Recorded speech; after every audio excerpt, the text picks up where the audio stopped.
Bukod po sa may 6 na pong mga 10-wheeler na truck ang kakailanganin para mahakot yung mga nadiskubring substandard na bakal sa Cabuyao, Laguna na pangamba ng ilan ay baka gamitin sa reconstruction para sa mga biktima ng bagyong Yolanda.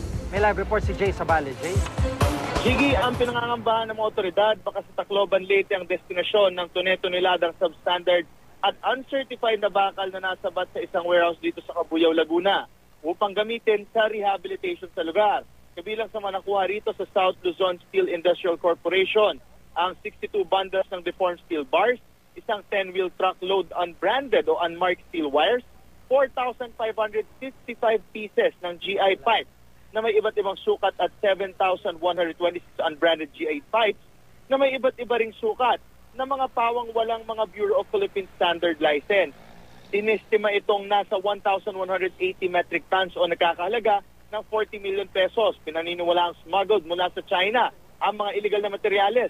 Resulta ito ng operasyon na ginawa ng CIDG Calabarzon kahapon.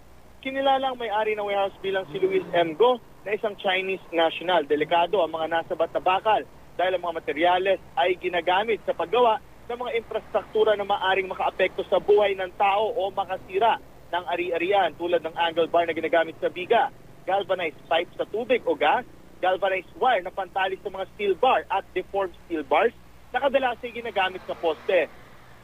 Ayon pa sa mga otoridad, may kahawig ang mga nasabat na bakal sa mga ginamit na ilang construction materials sa Yolanda Rehabilitation. Tinatayang nasa 6 na pong 10-wheel truck ang kinakailangan upang mahakot ang lahat ng unsafe na bakal. Dadali naman ito sa warehouse ng CIDG sa Valenzuela. Hihintayin din ang desisyon ng korte kung ito ba ay for destruction, gagamitin muli o di kay tutunawin upang ma-mold muli at magamit. Chigi? Jay, may balita ba kung sino ang may-ari ng warehouse na yan? At may impormasyon ba ang mga otoridad kung nakausap na nila ito o anong balita tungkol dito?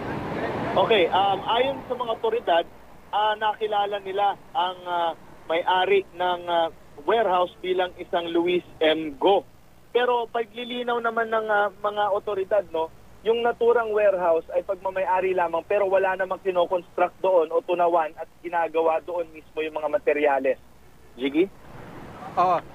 May pahayag na ba yung mismong, syempre kahit papano may nagrenta, kung di man siya may-ari ng bakal na yan, may nagrenta sa kanya. May ganung bang impormasyon itong may-ari ng warehouse na yan? Sa ngayon, ang sinabi ng otoridad, nakikipagtulungan na ang may-ari para malaman kung sino nga yung mismong may-ari ng mga substandard at uncertified na mga bakal na nasa loob ng mismong warehouse. So nakikipagtulungan naman daw yung mismong may-ari. Jiggy? Maraming salamat, Jay Sabale.